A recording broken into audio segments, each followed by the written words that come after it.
Hello, everyone. Welcome. This evening, I'm going to chat with my buddy Nazar about the situation that is happening and happened in the area of North Carolina, Asheville, and kind of the surrounding area there. Just he is from that area, and I figured it would be good to hear from someone who was there, who experienced it, who's on the ground at the moment, to see what the situation is like right now and what it was like before. If you have any questions you'd like me to ask, leave those in the comments. And if you haven't subscribed to the channel yet, it'd be great if you did. If you liked the video and you shared it, that'd be awesome too. But without further ado, let us begin. If you could start by just kind of giving everyone a brief overview of who you are, and then we'll get into the Hurricane Helene situation.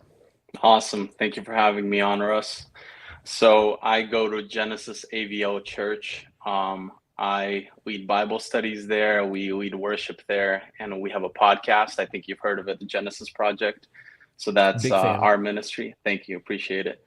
That's our ministry. And I'm just a married dude, serving the Lord and doing my best. Sweet. That's honestly, that's good. What more does one need? Yeah. No kids yet. No kids yet. Hopefully soon, though. That's good. That's good. Newly married. Right. All right. Sounds good. Well, terrific.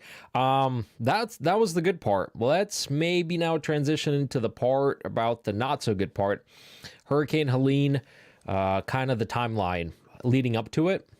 Yeah. So leading up to the hurricane, to be honest and fair with you, nobody saw this coming. That's one thing. There was a good way that someone put this. They said, if you think we should have been prepared for it, it's like warning somebody in Florida for a snowstorm. It's just something that doesn't happen. And it's not happened, I believe, in over 100 to 200 years in Asheville, these kind of floods. So me and my wife just go to sleep on Thursday evening. It's raining more than usual. But the next day we wake up and I see that the rain is getting really close. The water is getting really close to our door. So it's not horrible like other places. I'm going to mention other spots as well. But September 27th, it's a lot of flooding and wind. I still consider going to work because I'm like, it's Friday. I got to go to work, and I get off on the road. My wife warns me not to go because she's like, it's really bad out there. So I think I drove out about right outside my neighborhood. And as soon as I drove out, I saw the devastation. I saw all the trees, all the power lines, everything's gone. So we already had no power. And to the point where we didn't even have LTE service. That's one thing that's new for us. Usually the power lines go out, but we still have service. But here it was a SOS. There's nothing whatsoever. So a lot of people that got hit, especially in the worst areas, there's no way they could get in contact with anybody. The SOSs didn't work for anyone. So the hurricane hit at night? Yes. So the hurricane hit early at night, and then it went on up until I think it kind of cleared up around 11 a.m. from what I remember. Mm-hmm. So the hurricane cleared up. Mm-hmm. You guys lost power sometime at night? Yeah. I remember waking up, I think at 2 a.m. in the morning, turning off all my modems and everything just so nothing fries. So I woke up in the middle of the night and it was already out. The winds are insane. Like I said, what we know is the hurricane wind, where the hurricane was a category 1 that hit us here.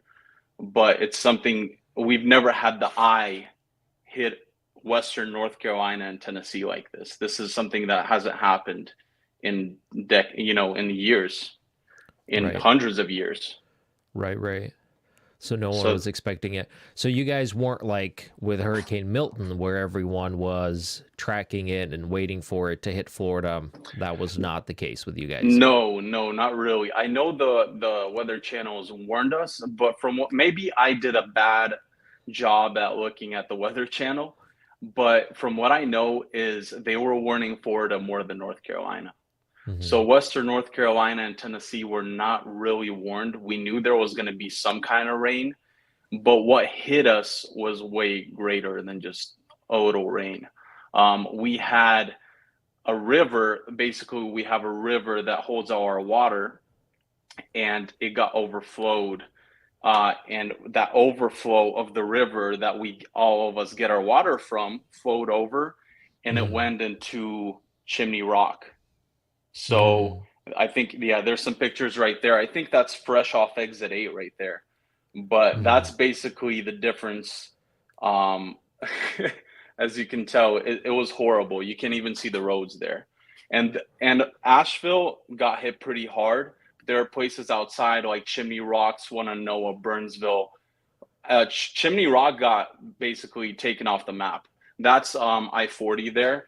So in regards to I-40 and I-26, they're closed indefinitely. They say up until 2025, but I believe it's going to be even later than that because engineers are saying this is not just a redoing of a bridge or a road. This is a complete restructuring. This hurricane completely restructured everything, and basically our geography is completely restructured. That bridge that you're showing right now, that's our bridge. I had a video as well. I didn't send it to you, but Mm. I had a video. This is the bridge leading up right to our church. This is the bridge we take to our church that we rent out. And whenever I came Friday, I think it was around 2 p.m., I have a bigger car. So I was able to go through the water and go uphill on the left here. But that bridge was, this was right before it got completely demolished. In our church, I think had about 3 feet of water up next to the church. Wow. So our church is in a flatter area, but it looked like a river went through our church. Yeah, you That's how sent me bad a it video. was. I can show that just the water going by. I think. Well, yeah. Hopefully, this is the. Yeah, that's the video. I took that video on a different road, but that was our church. And that was after the calm of the storm. I don't know how bad it actually got within the midnight hours and the early hours, but that's about how bad it got. You see, there's a car right there, Yep. completely flooded. So there was, I think, two cars usually parked here at our parking lot. And also, what happened is the pavement of our church literally it looked like someone got a piece of the pavement and just stacked it up on each other. So our pavement is completely destroyed as well. The Oh. interior, thank God, the sanctuary is not as bad, but still, our church and volunteers helped rip out the whole thing. So we have nothing. And yeah, that video right there that you're showing right now, that's where we used to do camps. I think it's gonna show see that little cabana that you passed over. Yeah, that's the Mm. one. That was our campground, so that was completely flooded as well. And as you can see, it just keeps going past it as if it's a river going past it. Yeah. You guys have a pretty large property there, yeah? Yeah, yeah. This is actually Crossroads Church, just so I'm, politically correct here. But this Right. is Crossroads Church that owns the building. They're Americans that let us rent it out. But we're working together with them to renovate it.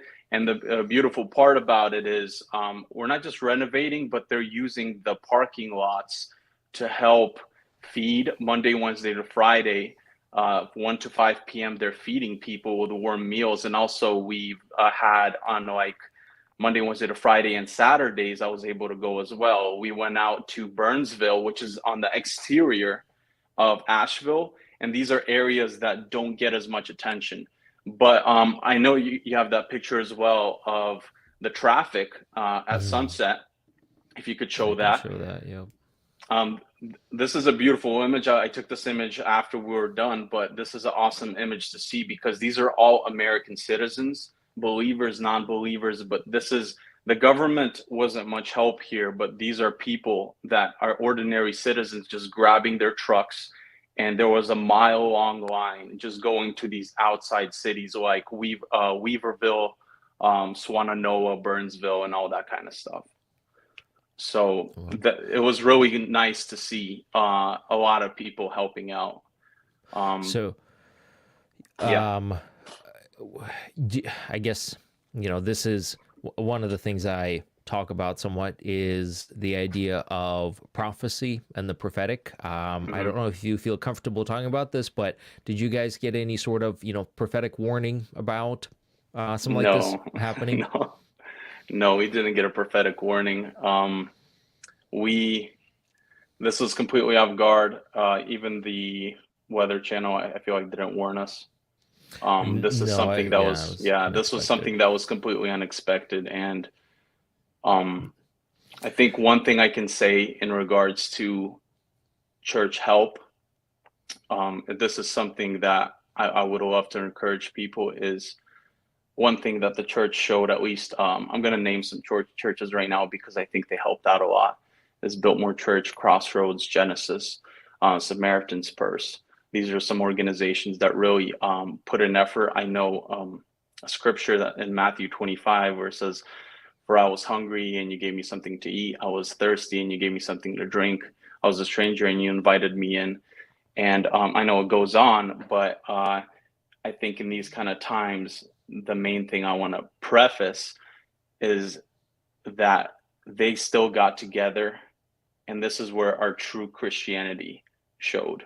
Um, a lot of us, a lot of people want to behave spiritually or act spiritually, but when disaster strikes, these are the kind of actions I believe the church needs to show the love of Christ, because it's not only believers that are doing this, but non-believers.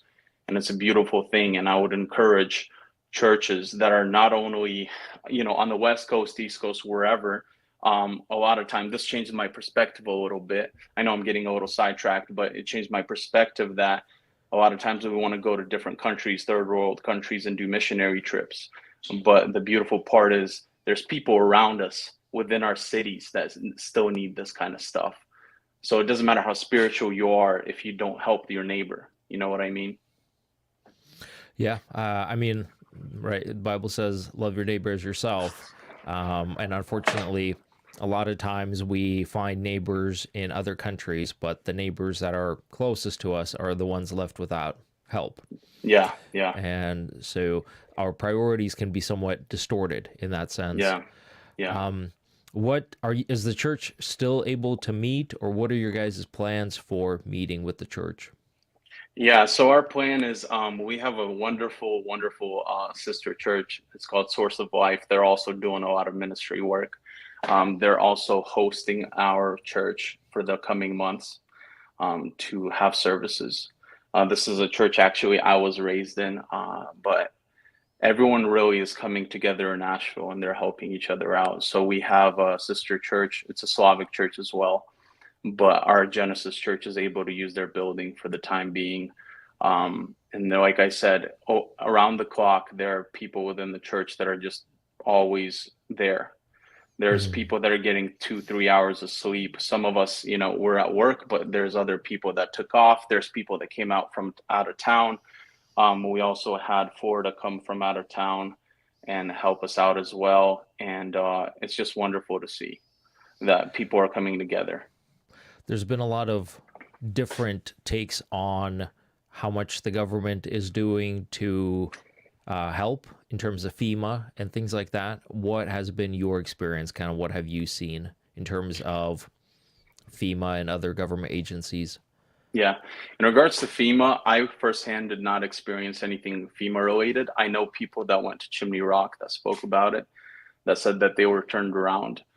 In regards to government help whatsoever, I've seen in Burnsville, it's a city out or a town outside that's on the outskirts of Asheville. It's about an hour and a half, 2 hours away.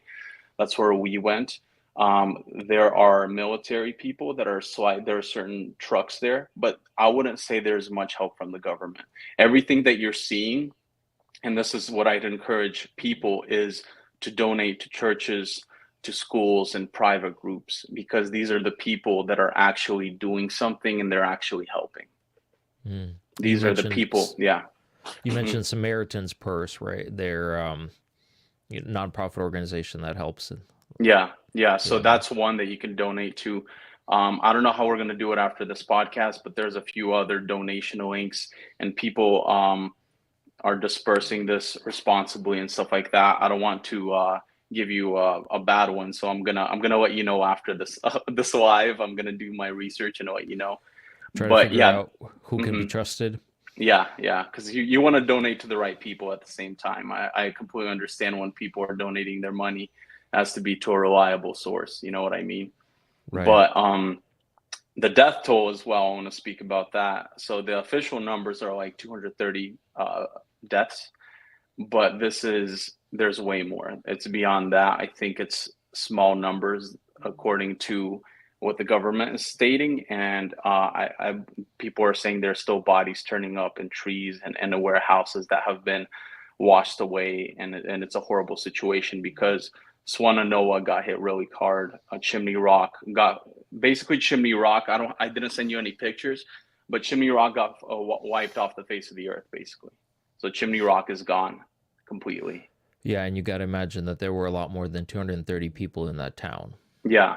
And we don't know how many people got out and how many people got the early evacuations and all that kind of stuff, because the only way you can reach that place is, I think, through one or two routes. And like I said, our Asheville you're able to get through there into Asheville and out of Asheville. I think there's four highways or three highways, and two of them are completely off the map. Well, they're not accessible right now. They're Right. completely inaccessible. And they might not be for a while. Are you concerned about kind of the long-term impact of that? Oh yeah, oh yeah. I believe, yeah, that's a good picture. But I believe what's going to happen. This is my own personal opinion, so don't stone me. Maybe someone has more information on it. But what happened This is is the because, internet. You're going to get lots of hate. yeah, no, that's completely fine. I'm used to it too.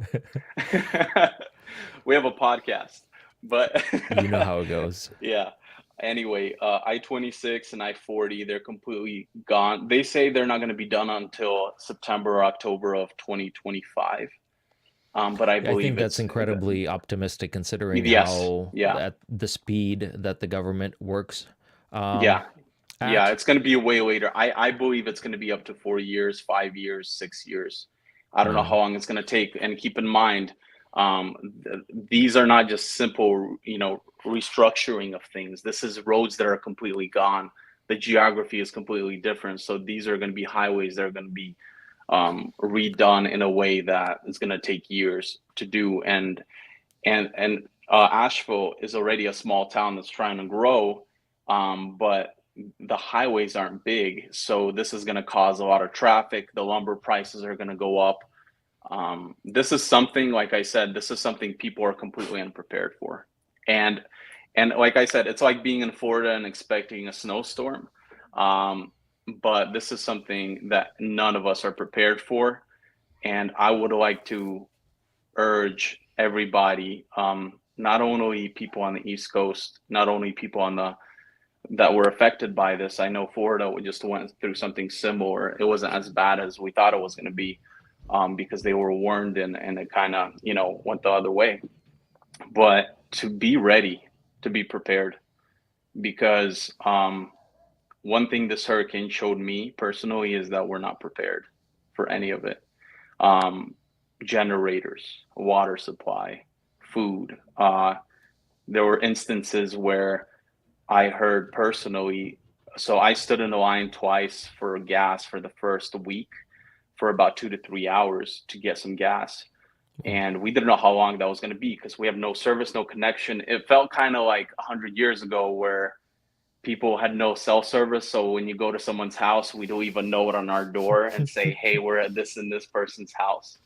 And that's kind of how we'd be for the first few days. We'd stay close to family. But there were people that were shooting each other over gas. There were shootings as well. So this is something, I know what happened, and it's been 2 weeks now. But Yeah. it's something that if this happened for months, would we be prepared? Would the Christian people be prepared? I know we need to believe and trust in the Lord, but I also believe the Lord gives us wisdom to be prepared for these kind of situations, and also be prepared to help one another. Because, like I said, we're used to going to third world countries and helping others, but there's so many of our neighbors that also need help and they need the gospel. You know what I mean? Yep. Yeah. Agreed. Edward is saying the township, in the comments, he's saying the township said that water in general might be restored by the end of the year, but the water quality won't be drinkable. Have you heard anything about that? Yeah. So, in regards to water, the contamination is horrible. I know, let me look up here. I have some sources. but the water is contaminated in certain areas to the point I have a source here. I'm just not seeing it right now, but to the point that people are needing to wear hazmat suits to Wow. help clean up. So it's that bad in certain areas where people are actually getting certain burns and stuff like that. What we're using for water, we have a neighborhood well right now, but the water is horribly dirty. I don't know why. Maybe it's no filter or something like that. But we're using that to flush our toilets. But we don't have water, and we don't know when we're going to get it. So I think it's going to be sectional where they're going to start. The people with wells are fine. All the Hmm. people with wells are doing just fine. But we're not able to take showers in our houses, and we're not able to flush toilets without collecting some kind of water. Regarding like drinkable water, we have that. So in terms of well water, there is still a concern there because if you have groundwater contamination, it Hmm. can Yeah. also contaminate and affect Yeah, well water exactly. as Yeah. well. And I imagine there aren't a lot of services up and running right now who can test well water for you. So people that are drinking well water could be drinking contaminated water as well. So that's still a concern. I guess Yeah. this is one of those situations where if you're talking about prep, maybe having some filtration, being Or able those to live filter water straws. in place. Yeah, Yeah. exactly. Things like life Something. straws. I'll be honest. I warn anybody from drinking from any well water for now. I Yeah. do bottled. We have more than that's one thing. When we went out last Saturday, we're trying to go again this Saturday. We went out to Burnsville last Saturday. We hit up schools and certain houses and a church. And the church, they had more than enough water. One thing that we have more than enough, maybe it's just from what I've experienced, so I don't want to speak for everybody, but we have a lot of bottled water. I know a lot of people need warm meals. That's what they need, and certain supplies. A lot of people, like I said, not enough people were ready with generators. There's still certain areas that are completely cut off, and when we went to Burnsville, the only way you could have access those, I think there's also a picture where I drove by a road in Burnsville that's complete. There's basically a cut in the road, and it's like a 70-foot drop. But that was in Burnsville, and a lot of places are inaccessible. So I would say the best way to serve people is to find locations, churches, schools that know how to provide these items to people, and they know their locations, drop them off at those drop points, and then they can disperse them. Yeah, this is the video. This is where the drop is at the road. So just erosion causing failure Yeah. of roadways. And nobody knows, like, the hurricane went through, and the thing is nobody really knows how stable anything is because of this hurricane. So Yeah. I think there are engineers that are testing out bridges and making sure everything's okay. But like I said, we drove by that with about 8 people, 8 cars, and you never know when it's gonna fail. So it's still very dangerous. There's traffic everywhere. The gas is back up, LTE's back up, Wi-Fi is finally back up in our area, at least the parts that weren't hit. But places like Swannanoa, um, Chimney Rock, and then Burnsville and other areas are still. It's going to be years until certain things get back up.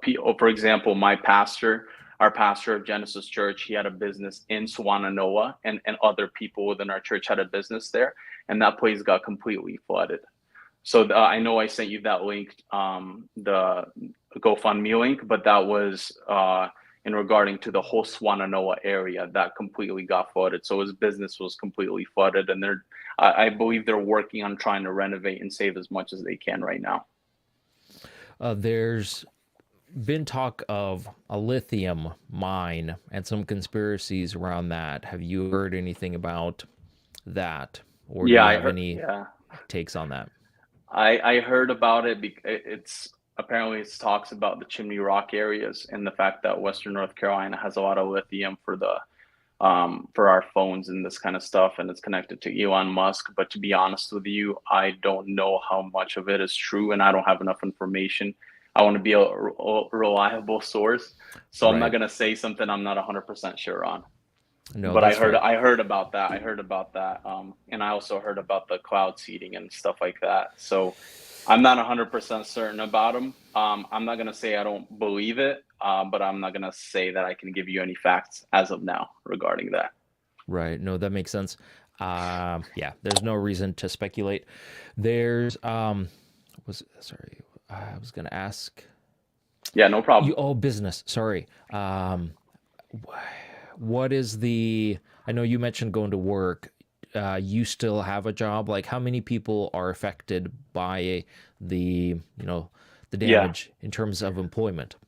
So in regards to employment, yes, I still have a job. The place we work at, and me and my friends, we didn't get hit as bad. This is towards the Arden area, so our office is intact. And there's certain areas, like certain neighborhoods, that you'll drive by and you'll see limited trees falling, like as if a strong wind blew through. But there are areas that, like I said, Swannanoa, Chimney Rock, Burnsville, other areas, Marshall, that completely got demolished. I think our downtown Biltmore Village, where Biltmore House is one of the, it's considered the biggest house in all of North Carolina. Um, I mean, not North Carolina, all of USA. Oh, It's that area, not the house itself, but the area, the Biltmore Village leading up to it was on the news, completely flooded. All those restaurants, everything is completely done for. So it depends on which locations the people live in. So I'm guessing I'm thinking it's safe to say people in Biltmore Village, Swannanoa, Chimney Rock are out of jobs. There are businesses that completely got destroyed, like Asian restaurants in Biltmore Village. They're completely gone. People's livelihood is completely gone. So yeah, there are areas 100%, 1,000% that are completely gone. have you heard any word about any sort of government assistance, or, coming in to help these businesses, kind of like COVID Hmm. relief, but for you know, lost jobs, lost employment? Yeah. So 750, $750. That's it. That's all I'm hearing. That's that from what we know. Maybe there's a better source to tell you this, but the government is giving out $750, and not everyone's even getting approved for it. Mm, So the government's response is very limited. They definitely failed the people, and it just shows that in times of disaster, like that picture I showed you of the mile long line, is people can only count on Americans and other people to help. yeah. I think the government at this point, it's not something I would trust that much. But our people, our friends, our neighbors, these are the people we need to be able to count on, and we also need to be responsible and dependable as well. I would not just depend on other people. I would have this a call to action towards all believers, because if non-believers are doing a better job, then we need to step up to the plate as well. Yeah, agreed. Is Are you worried that with Hurricane Milton and Florida, that the attention is going to be kind of taken away, both from nonprofits and people, but also the government, FEMA, other agencies will redirect their attention to Florida and kind of forget about North Carolina? I think they already in some ways did, and I think because it didn't hit as hard, it wasn't directed as much. And like I said, we can't predict these storms and what happens. But I think if it got hit way harder than like we believed it was going to hit at category 4 or 5, if it hit that hard, it would have 100% taken the eyes off of, Western North Carolina, Tennessee, and those areas. But I still think the failure on the government's end and what happened here still shows more because the devastation is here. Um, like I said, there's 250 and up body count here, and billions of dollars of damage, and there are bodies that are not even spoken about because there's so many. And I think there's people covering up how many bodies there actually are, but I think because it wasn't as strong there and as bad as we thought it was going to be, I still think there's still some attention to Asheville. And like I said, one thing that gives me hope is there are areas that we drive to in Burnsville that were already more than enough. So the thing is, if you're trying to help, especially if you're donating or if you're actually trying to participate and go somewhere, I would find reliable organizations and people that you trust in church organizations that you trust. But at the same time, drop off points matter if you're actually firsthand there. A lot of citizens were using their own helicopters and their own horses, mules, equipment, ATVs to get there. And there's a lot of places that already got helped. So I would say find places, churches, schools, organizations that need the equipment and are willing to receive, because some are so stocked up that you just waste your time trying to go to certain areas. So it's really good to be informed on where we're going. On that topic, one of the people in the comments asked about tragedy tourists. Have you seen that or kind of had any experience with that? Yeah, tragedy tourists is basically people, I guess, trying to get some hype or clout off of Right. Yeah, uh, yeah. off TikToks. or fame off of it. I think it does happen. I definitely think it happens. It's just hard to tell though. It's hard Hmm. to tell because you don't know who's doing what. At the same time, there are certain people that are helping out for hours upon hours and they're not posting about it. So you think they're not actually helping, but they are. And there are people that are posting about it, but they're also actually helping. And then there's people that are posting about it and not helping at all. So it's really Right. hard to judge and discern who's doing what. So I don't want to be the one to cast stones on those people because I have no idea who's doing what. But like I said, I would just encourage people to help. Have you heard anyone talk about leaving Asheville or kind of that area, just kind of cutting their losses and getting out instead of trying to rebuild and recover? Or From kind what of I what's the know, yeah. sentiment? hmm From what I know, the first few days, a lot of people needed to get out for certain reasons. They were really afraid for their lives, especially those people getting hit really badly. A lot of people also had to leave because they had work or like they needed service to be able to still continue working, because you might lose your job if you don't continue working even through this kind of stuff. But in regards to leaving, it seems like the people of Asheville are dead set on staying. It feels like everybody's just trying to rebuild. I think that people are so close knit and so committed to, I'm an Asheville native myself. I've lived here since I was 7 years old, and I don't see myself living anywhere else. So I Your think a lot parents of, didn't move there because they were escaping God's wrath on the West Coast? no, no, we actually, we flew in from Ukraine when I was 6 to Massachusetts, and there was a big move. Not just us, but a lot of people. I think the mountains, just the beauty of the mountains, the air, everything. It just felt safe as well. Like I said, nobody thought this was going to happen. Nobody predicted that something like this was going to happen on the East Coast. But I do not think anyone's trying to move, at least from what I know. But in regards to if is it going to be more difficult to live here, I 100% believe so because of travel, the roads that are closed off, the traffic, the cost of lumber that might go up because of everything that happened, the priority, and also the fact that I believe some people or a lot of people might leave because of the fact we don't know when our water is going to come back. Some people are estimating it might take up to 3 to 4 months, because one thing you have to understand is the foundations of Asheville and the septic system, it wasn't changed. So it's 150 to 200 years old. So when it broke and nobody had flood insurance or anything, people are kind of unprepared for it. You know what I mean? Yeah. No, Yeah. most municipal systems are super old, so that's not surprising. That would be the case, but now they have to rebuild everything. Is this area, would you say it's relatively wealthy, relatively poor, kind of in between? Asheville, Uh, North Carolina. yeah, and just kind of the surrounding areas. The impression that I've gotten from the news is that this is more so kind of a lower income, or people living here aren't as wealthy as potentially people living in other parts of the state. Yeah, the tax bracket is definitely different compared to probably the West Coast. There are areas that were wealthy that got hit, like I said, like Biltmore Village. But it's more of a simple town. People live definitely a lot more simply here. Uh, the average is definitely below what the West Coast makes. Is But is mhm. there a concern that people won't have the funds to rebuild? Like at the moment, if for example, if you didn't have life insurance, flood insurance, and your home was significantly damaged by the flood, to make repairs, you're paying out of pocket, I assume. Yeah, I believe a lot of people are gonna have to, like I said, nobody really has flood insurance here because Asheville doesn't flood. Right.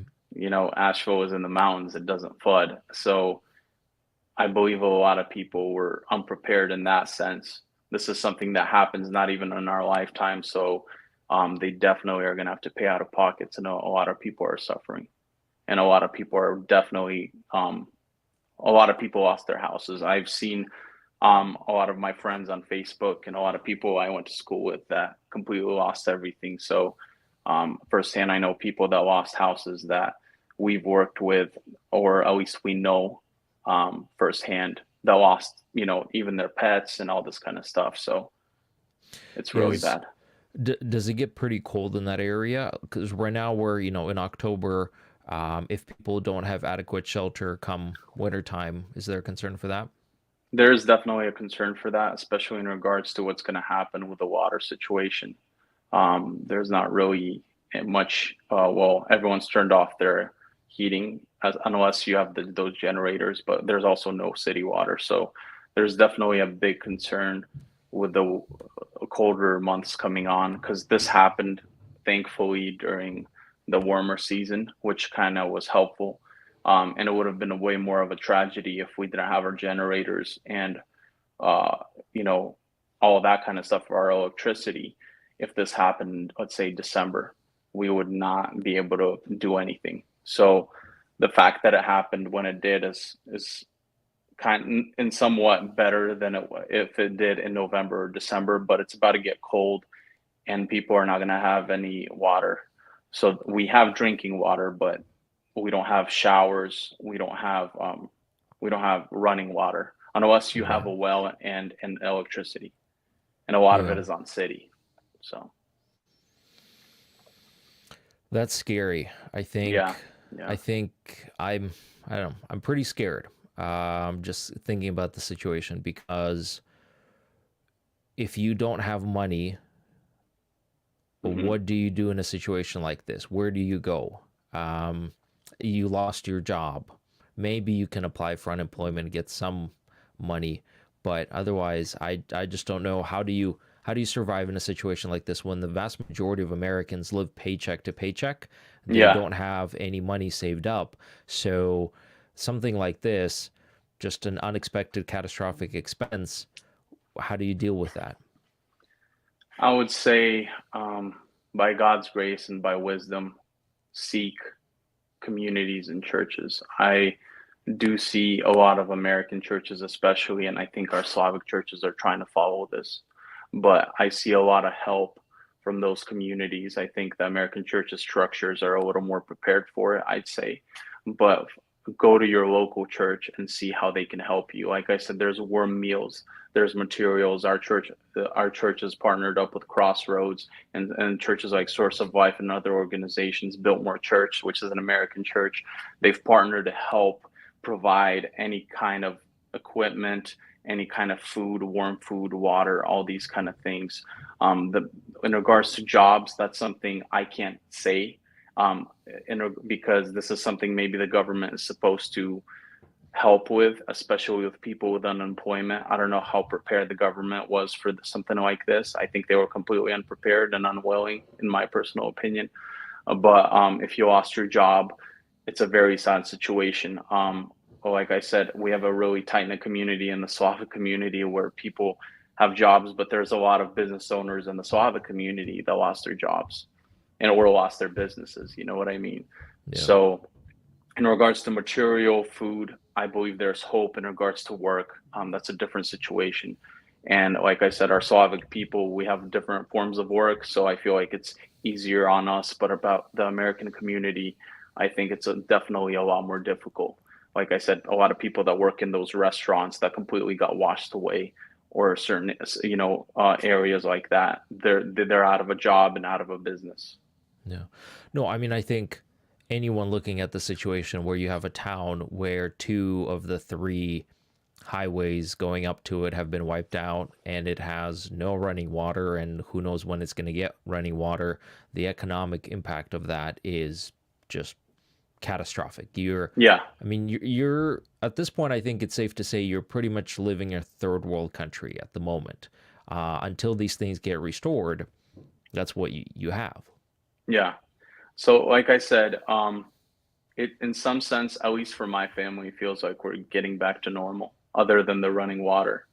Uh, our showers. The worst case scenario for me, thank God, and I'm grateful to the Lord that we have surrounding people that can help us. And but we also have, I'm able to take a shower in the neighborhood, so that's not a problem. I take a shower, every 2 days or whatever. But that's an inconvenience. Other people, they're on survival mode. So, like I said, I would focus on areas like Burnsville, even Asheville downtown. I feel I got hit hard. Chimney Rock, Swannanoa, those kind of areas. Marshall, that Marshall is the area that has the contaminated water where they had to actually wear hazmat suits.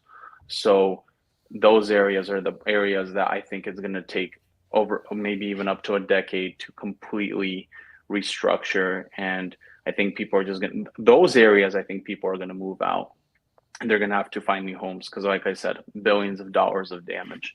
So we're fortunate, to be honest with you. Me and my wife, me and my family, we're more than fortunate. We have more than enough, and what we would like to do is help other people that actually need it way more than we do. That's really good. I'm glad that our churches are stepping up. Yeah. It's churches do a lot of things to get a bad reputation. Often they end up in the news for things that they didn't do well. Yeah. So it's nice when they do something that is commendable. Yeah. So in that sense, it's good. Well, I don't know. Is there anything else that you kind of want to share or touch base on? I know, for those asking in the comments about who to donate to or which organizations to support, Nazar is going to do the due diligence. I'll put that information down in the description for the video, so you'll have those links if we can track them down. Also, if you haven't subscribed and want to subscribe, that'd be great. I hope to have more conversations like this in the future, and it'd be awesome to do like a follow-up, I think, maybe in a couple of months to see where you guys are at, just to update people. But yeah, any kind of final thoughts or closing thoughts? Yeah. My closing thoughts, I'd say, especially to our Slavic Christian community, is we need to be prepared. Me, myself, particularly think that nothing like this will ever happen in our lifetime. And it can. And it can hit the East Coast, it can hit the West Coast. And I think the Lord gives us wisdom, not only I believe He gives us the Holy Spirit, but the Holy Spirit gives us wisdom on what to do and what to prepare. And I'd say, as a community of believers, prepare. Have the right resources, have the water, have the generators, have the food, and have enough for yourself and your family first, but also enough to also help. And the other thing I'd encourage people, the second thing is, you don't need to go to another country, which is still good, to help others. There is a community around us that needs the Lord, and there's a community around us that needs the gospel, and they need help, and they need the light, and we need to be that light. I think a lot of times we're so comfortable living our day-to-day lives, going to church on Sunday, having the best sermons, but if we really don't live that out, if we don't live what we preach, then it doesn't matter. So I would say, live out what we preach and be the true light to the people that need it. Amen. Amen. That's really good. Thank you. I appreciate you taking the time out of your day to talk. Hopefully this will both inform people, but also encourage and bless. But maybe be a helpful reminder, like you said, of getting out there and being the light. Yeah. Amen. Amen. Appreciate it. Thank you for having me on. Mm-hmm. You too.